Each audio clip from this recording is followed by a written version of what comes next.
Hey, everybody, this is Garrett Justice, host of Brandland Podcast. And before we jump into the episode today, I just wanted to introduce my co host with us today. I have David Askvig from my team here at Lucid Press. David, how's it going? Very good. Good to be here.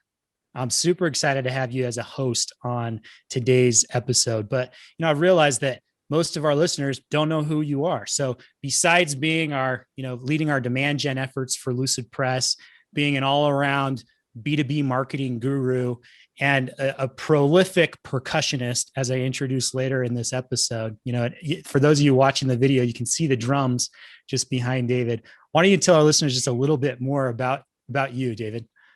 Yeah, sure. Yeah, thanks for having me. So yeah, my role here, my technical background is really around marketing automation, but really been leading the demand gen function here at Lucid Press. Really help maintain alignment with sales and marketing, making sure that we're really going after a target audience and aligned with them. We have account-based marketing strategies we're doing, and a host of other campaigns. I've been at Lucid for almost 3 years. It'll be 3 years in April, so excited for that anniversary. And like you mentioned, drums. If I showed you the other part of the room, you'd see even more drums than you see on screen. But it's fun to work from home in my essentially my drum room. So Yeah, I love it. Some people have the walking treadmill under their desk or the little bike, but Dave, what David has under his desk is he's playing some drums down there every day during those meetings. drum pedals under the desk keeps me That's busy. right. That's right. Well, David, I'm curious, just your thoughts. From this episode today, what's one of the learnings that really stood out to you as we jumped in to record this episode that we just did with Colin Jeffries? For sure. Yeah, love talking with him. I think I'll mention two things that really stood out. One was I think he gave a really good example of really knowing your customer and like how he tactically what steps he took to really get to know his customer, and he kind of walks through that, and that allowed them to develop a message that really resonated with their audience. And then the second thing, I think he got pretty creative with his team as far as how to reach specifically the homeless population, which they're not plugged into a lot of the same things that you and I are. I think you'll really enjoy the story of how he was able to reach them. Yeah, fascinating story for sure. So I'm excited to dive into this episode. Just a little bit more context to set the stage. So Colin Jeffries is the director of marketing and communications at Brightview, which is an addiction medicine practice with over 30 locations. He also is a host of a podcast. One thing that I think is really fascinating about this is I love the work that Brightview is doing and helping, especially, oftentimes that homeless population overcome some of these addictions.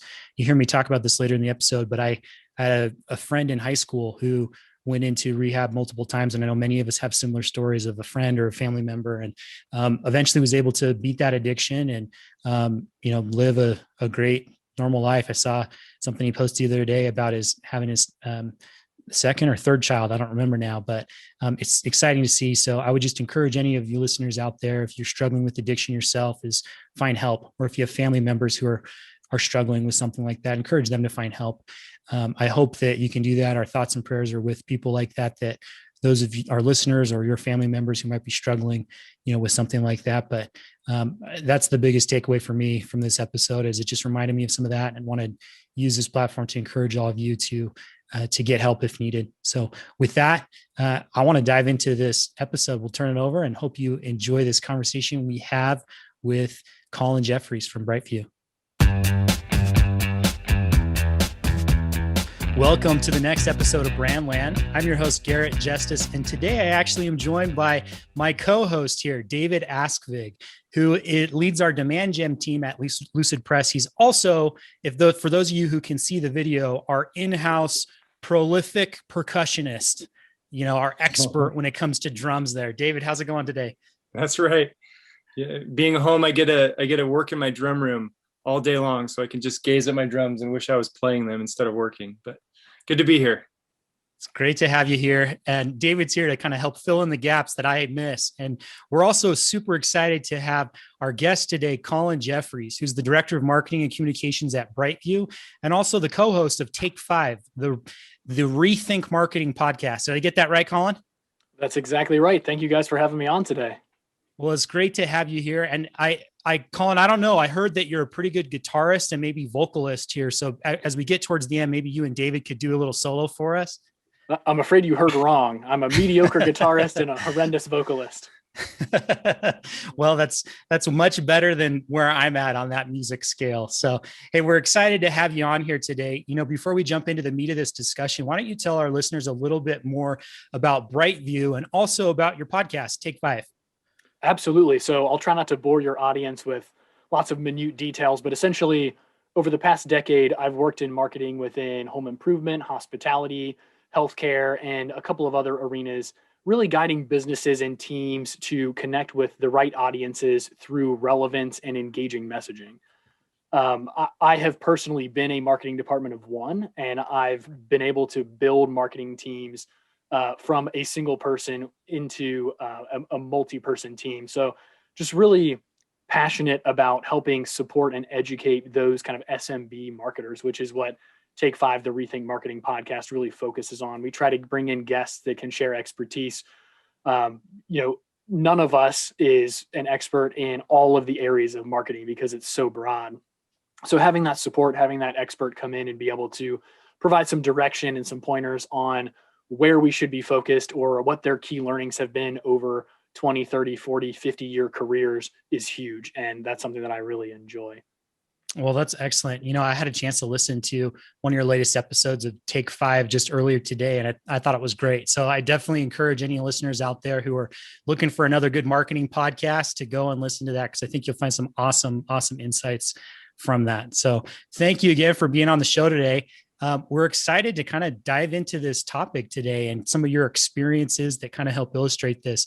To kind of set the stage, one thing that you and I were talking about beforehand, before we jumped on here, with regards to what should we talk about today, you kind of mentioned you have this catchphrase of marketing isn't a department. And I'd love to dive into that just from the get-go. Help us explain what you mean by marketing isn't a department. Absolutely. So a lot of it kind of harkens back to the phrase that customer service is not a department.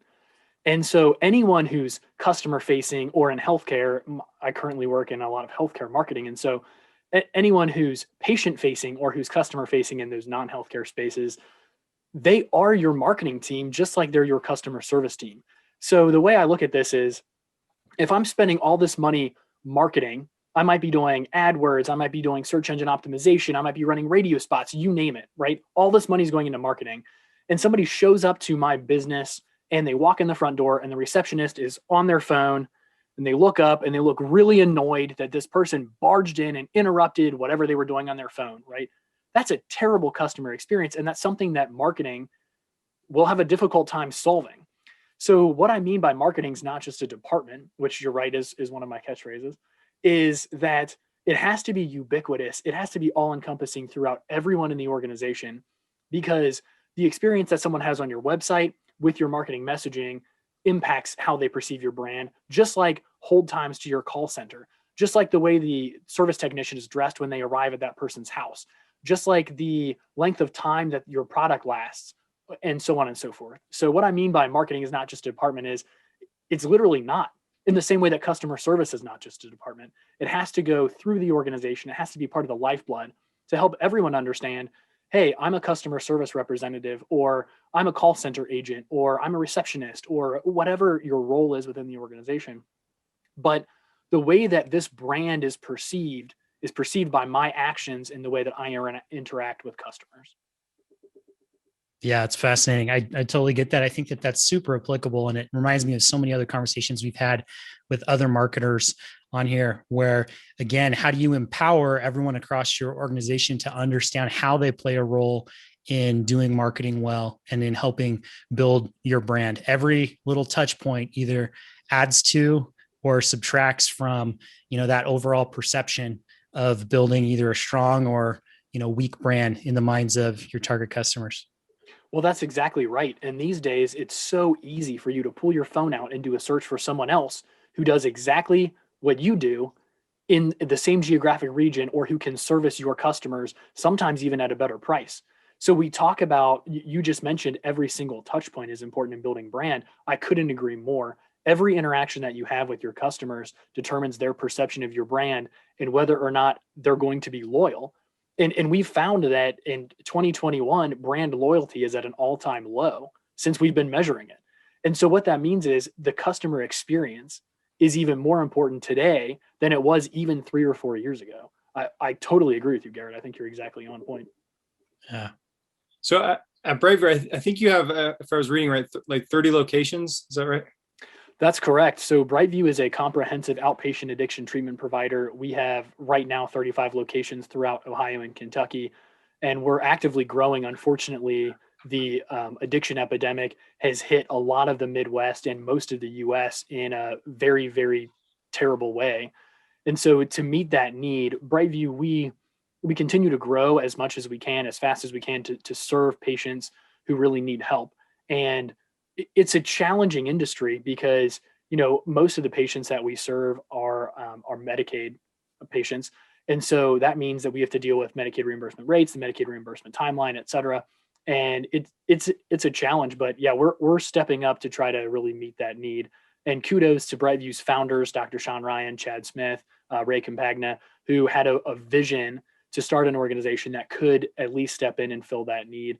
And we have a lot of centers in, you know, rural areas like Springfield, Ohio, or Wilmington, Ohio, where a lot of more like luxury providers or 5-star style providers won't come in and plant their flag, so to speak. So we do try to meet that need where it is. So what would you say, like, is marketing's role? You mentioned, you know, marketing isn't just a department that's played out across the whole organization. Marketing really helps lead that charge a lot of times. What does that look like for Brightview, and how do you roll that out across all these locations? It's one thing to ask, you know, everyone to follow the brand and how they should act and operate, but it's another thing to really have that be part of the culture. I'm just curious how your role, you know, plays out across your organization. That's an excellent question, David. And addiction treatment is a notorious vertical for horrendous customer experiences, right? You call in, you're on hold for 15 minutes, then they don't take your insurance and you just wasted 15 minutes of your life, right? Or you call in and you want to get scheduled and it's cash pay only. That's really frustrating. Or you call in and you want to get scheduled and it's a 30-day wait. That's super frustrating, right? The customer experience holistically is just awful. So at Brightview, we operate on an outpatient only model, which means that we have virtually unlimited capacity. We answer the phone 24/7. We accept walk-ins weekdays until 3. We provide groups on site. Most of our locations provide medication dispensing on site. And you'll see a medical provider, you'll see a clinician, you'll see a peer recovery supporter, you'll see social support. Questions we ask really play into marketing. And I don't mean advertising to get new patients, I mean customer experience. So we'll ask folks things like, do you have a way to get here tomorrow? Do you have a place to stay tonight? Because if you don't have a way to if we don't have a way to travel, if there's no transportation, the likelihood of you coming back and staying engaged in treatment is extremely low. And if you don't have a safe place to sleep tonight, the likelihood of you coming back to treatment tomorrow, again, is extremely diminished. So it's not really a matter of me and my team going around and making sure that everyone checks our brand boxes, if you will, but it's really making sure that the customer experience is outstanding. We're seeing people quickly. We're seeing them when they need to be seen. We're not putting them on wait lists. We're seeing them if they walk in. We don't turn anyone away because of insurance, which is huge in the addiction treatment space when people are used to calling 10 different providers to finally find one that accepts their insurance, especially Medicaid, or if you're uninsurable for some reason. So I think the biggest thing is just making sure, not to harken back to marketing's not just a department, but it really comes down to that patient experience and recognizing that anyone who's interacting with that patient needs to be of the opinion that I'm going to do whatever I can to make them have a good experience.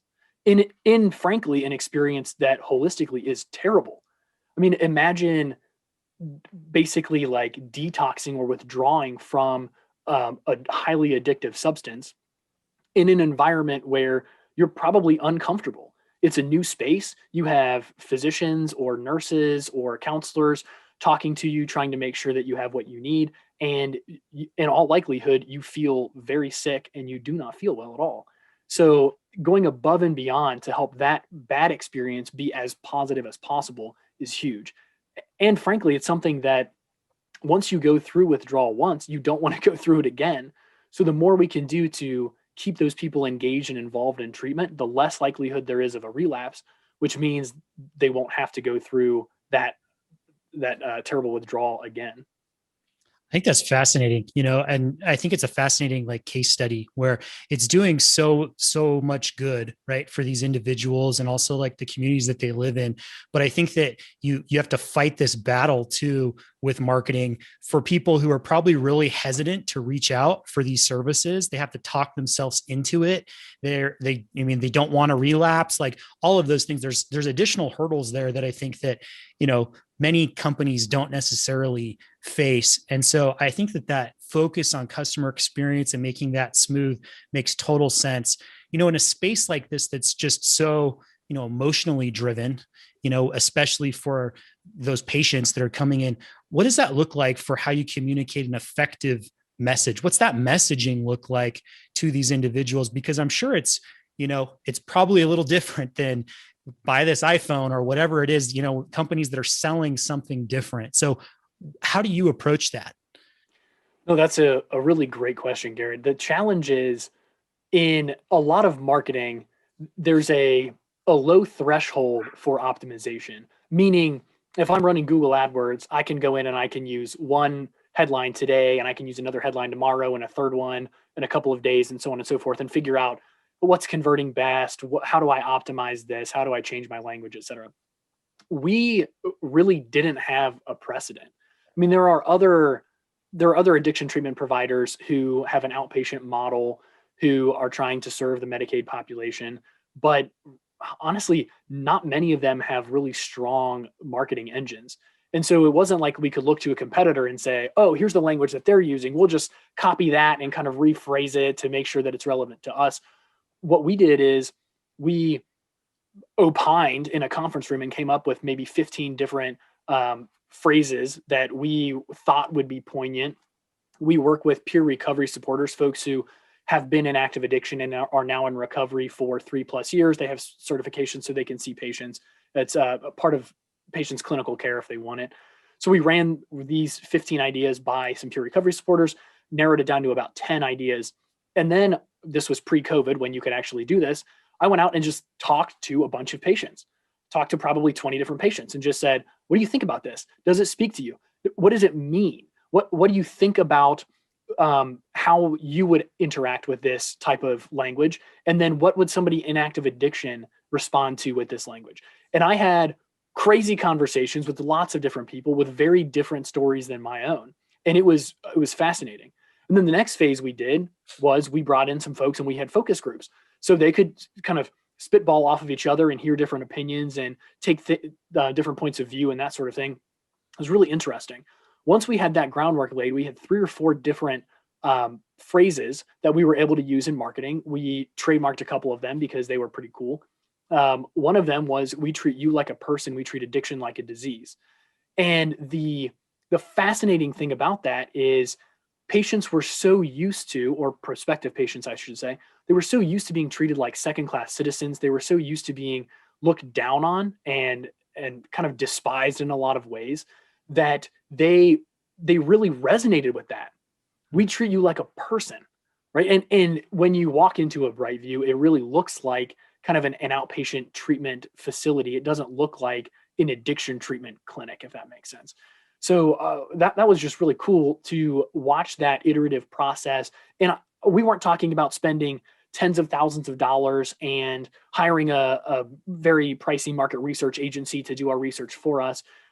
No, it was literally me. We did work with an experienced focus group facilitator to make sure that we got what we needed out of those focus groups. But I mean, it was relatively inexpensive. It was very fast and it was pretty effective because it was just me talking to patients. But that was really how we found what language worked well for us. And I can't wait for some of the COVID restrictions to be lifted so I can start doing that again, because I love talking to patients, hearing their stories, figuring out how marketing messaging really interplays with their perceptions and some of their presuppositions. But that was really how we arrived at what language we should use, because it's a very convoluted and crowded space. There's this, I call it the concerned loved one myth, which is I might not be in active addiction, but I might have a spouse who is, and I want them to get into treatment. Or I might have a child who is, or I might have a parent who is, or a friend, or what have you. But really what we found at Brightview specifically is most of the time, that's not the case. It's a waste of advertising dollars from my perspective to try to market carte blanche to the community writ large. And instead, if I can hone in on, okay, these are the people that are in active addiction, that are likely uninsured, that have, I joke, I want the people that no one else wants. So it's like terrible credit scores, zero income, don't have a permanent address. I mean, that sort of stuff. The symptoms of addiction lead to a certain type of profile, generally speaking, depending on the acuity and the severity and that sort of thing. But really that's who I want to go after. I'm not trying to go after we all joke in marketing that the sort of creme de la creme audience is that like middle-aged suburban female with expendable income and kids. Like that's the person you want to hit with all your targeted advertising, because she's going to spend money and she's got kids that she's worried about and all that stuff. I'm the exact opposite. It's like, okay, who has no money, no insurance, and it's Brightview and like the check cashing places that go after that population from a marketing perspective. But that's how we got the language. That's how we honed in on the audience. And then, and it was pretty neat to just kind of like parse through our patient database as well and pull some general statistics on what are the demographics, what are the ages, where are they living from a geographical perspective, so we know where to target and that sort of thing. And then obviously we want to make sure that what we're doing is effective. And so we look at things like call volume, website traffic, branded and non-branded search. It's interesting. It seems like a lot of marketers will focus on one or the other. They're running radio spots or TV spots or OTT or what have you. So they look at branded search. Are more people searching for my name? Or they're investing a ton in SEO and they don't care about the branded search. They just want to know about the non-branded search. So I do try to have a really good perspective on, is the quantity of non-branded search going up? In other words, how's my search engine optimization performing? Because we do know that 90+% of our patient population, even though they have no income, generally speaking, do have mobile devices. So that's one good way that we can reach them. But then we also want to know, now that they've heard of Brightview, are they searching for us? So if we're doing campaigns like direct mail or retargeting or something of that nature, we expect that more people will have heard of Brightview and they'll be searching for us as well. Does that answer your question? Yeah, I think that's fascinating. I think it kind of ties into, one of the really interesting things that I want to get to in this conversation. When we were talking beforehand, you kind of mentioned this experience having done marketing to reach a virtually unreachable audience. I mean, you just mentioned some of the statistics here where a lot of times these people, they don't have a permanent address. They don't have a lot of these ties. And in fact, like you even did a big push to market to homeless people at one point, right? Tell us more about that experience and how you went about doing that. No, it's a great question. So I not to be pejorative or anything, but I've interacted with with a fair number of salespeople, and anytime that you go to a market, there are always TV sales reps, radio sales reps, you name it, right? Digital marketing sales reps, et cetera. They'll reach out to us and they say, oh, we think that you should use our medium to reach your audience. And the challenge is, Garrett, David, I'm sure your audience are employed. And so they probably drive pre-COVID, I guess, from home to work and back home. So they're driving past billboards. If they're not listening to Brandland or the Rethink Marketing podcast or another outstanding educational audio experience, they might be listening to the radio. And lots of podcasts and the radio certainly has commercials. So they're hearing commercials.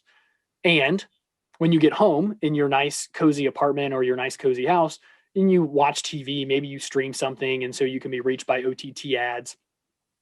Those are all great ways to reach people. But the challenge is, if you don't have a car, you're not driving past billboards. Excuse me. If you don't have a car, you're not driving past billboards. If you're not driving, you're probably not listening to the radio. If you don't have stable housing, you're probably not streaming or watching broadcast TV or cable TV. So to your point, the question becomes, how do you reach those people who aren't interacting with traditional marketing? And the answer quickly becomes, well, you have to do some sort of targeting on their phone. So what we did is, we have a lot of community outreach managers or folks who are very familiar with the geographies that we're serving. And so they're able to tell us, hey, there's a lot of drug use in these particular neighborhoods. There's a lot of drug use in these particular towns, or at least these particular regions of specific towns. And then when we're doing a research to figure out where we should be marketing specifically, many counties will publish non-fatal overdose runs. So we're able to look at specific addresses and say, okay, these houses are relatively close together, or these apartments are part of the same complex, or what have you. So we're able to focus on what's going on. And, a fair number of folks who come to Brightview, about 60% roughly, based on the latest statistics that I saw, are housing insecure. So that means if we send a mailer to a particular apartment, or we geofence a particular home, let's say, it may or may not reach those people because they might be there for 2 or 3 nights. They might be there for a month, and then they might be somewhere else. So what we did is we looked at those specific areas, and then we geofenced them. So that way, and there are rules in healthcare where you can't geofence a hospital, you can't geofence a health clinic, et cetera. We weren't doing that. What we were doing is looking at basically housing. We were geofencing residential areas and making, and we were looking at different like times of the day and different times of the night, and trying to optimize what exactly we were doing with our messaging to reach those folks who were housing insecure, who were a little bit more transient rather than staying there day in and day out. And that was a relatively effective campaign. In fact, we still use geofencing at some level anytime that we open a new center, or if we're trying to reach a new audience. So lots of really fascinating learnings, I think, from trying to reach an audience that, again, is not engaging with TV, radio, podcasts, and honestly, they're not using desktop, they're not using tablets. They're really very reliant on their phones. And so how do we go about reaching them was an issue that I think we've pretty well solved, and we continue to optimize. You mentioned in part of your messaging, I think it was we treat people as patients and addiction as disease. Is that right? Yes, we treat you like a person. We treat addiction like a disease. That it's very patient-facing language. How I'm really fascinated with the geofencing and the rolling out the messaging. Like give us an example of like what that messaging looks like. What is the prospect seeing, and how are they engaging with that? I'm assuming ad or whatnot. Exactly. So primarily it's mobile banner ads. When we're talking about retargeting specifically, it's mobile banner ads. And we try to iterate on our artwork. I mean, as marketers, we love to optimize, right? And so we definitely try to do that. We'll run a couple of different types of advertising and figure out what's getting the best CTR, what's getting the best engagement from a call perspective, what's actually correlating to patients walking in the door, that sort of stuff. So we do optimize that. But yeah, to answer your question specifically, it was mobile banner ads. And part of it too, we didn't do this so much with trying to reach specific individuals in specific areas, more so based on search history. We did some YouTube targeted pre-roll advertising that worked pretty well because we surveyed patients. And again, I talked to them pre-COVID when I could actually do that. And we asked basically, when you were in active addiction, what type of media were you consuming? And the resounding answer was, I'm watching videos on YouTube, because they're not subscribing to email stream, or they're not subscribing to streaming services. They're not using Tubi TV and Crunchyroll and Netflix and any Amazon Prime, right? Any other sort of streaming service. They're just watching stuff on YouTube. So we did a fair amount of highly targeted pre-roll ads with Peer Recovery Supporter, kind of telling their own story and why they work at Brightview now. And that was relatively effective. It was fascinating, kind of live case study here. Colin. I really appreciate you joining the show today and kind of sharing, some of your learnings from this. I think it's definitely something that probably made you stretch as a marketer, and I think makes the rest of us kind of think outside the box a little bit as we try to think about what works best for our own businesses. As we kind of wrap up here, knowing that we have a pretty broad audience with probably a similar or a pretty different demographic than who you're marketing to potentially. What do you think would be your advice or your summary of some of the principles that we talked about today to those listeners out there who want to take something from this discussion and go back and apply it in their own businesses now? For sure. I mean, it's a very broad response that I have, I think. Step one is never get too far away from your audience. And I think that's one of the reasons COVID is just killing me, because I can't talk to patients anymore. At least not in the same way that I used to, right? You can sit 6 feet apart in a room, one-on-one with masks and that sort of stuff. It's just not the same as sitting across the table from somebody or sitting with them in the lobby, right? So I think what I've learned in my career is just never get too far away from your customers.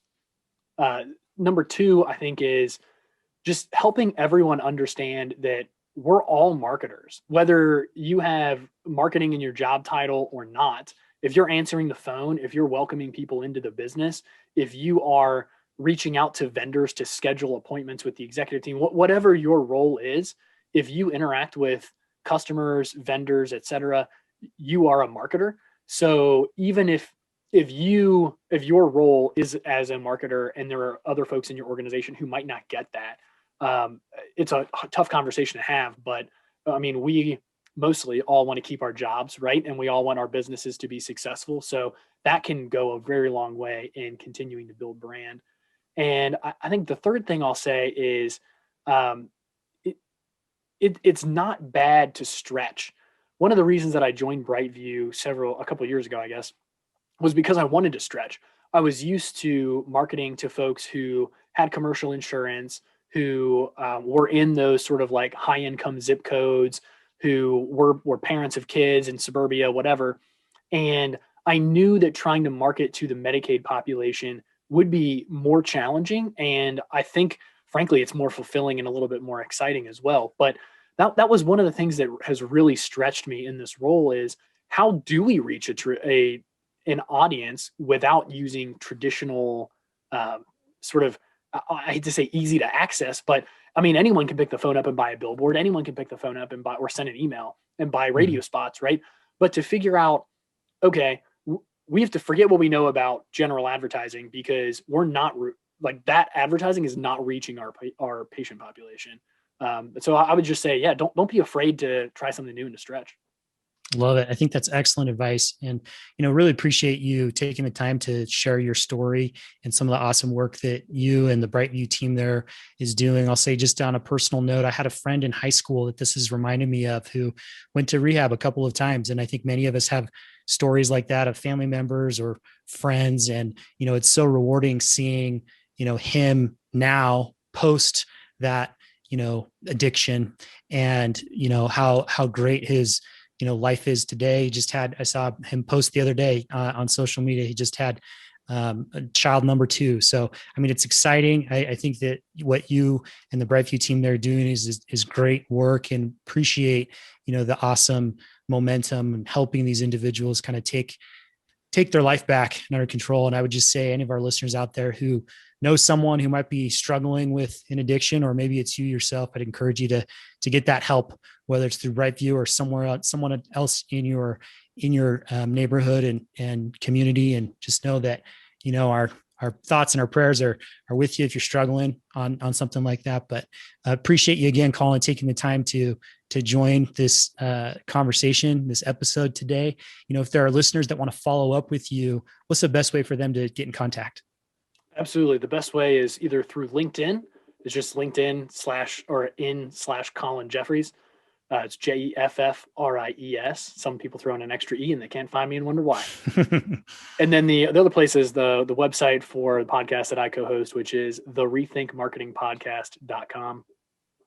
Either of those places, I would love to connect with you, stay in touch, and keep up with all areas related to marketing. So I'm always excited to connect with fellow marketers. Love it. Thank you so much, Colin. Again, just one more plug for that podcast. I listened to the first episode today, but I'm ready to go back and listen to more. So if you're like me, go check that out. It's some good stuff there. So thanks again, Colin. We'll hope you have a great rest of the day. Absolutely. David, Garrett, thank you guys so much for having me on Brandland. I really appreciate it.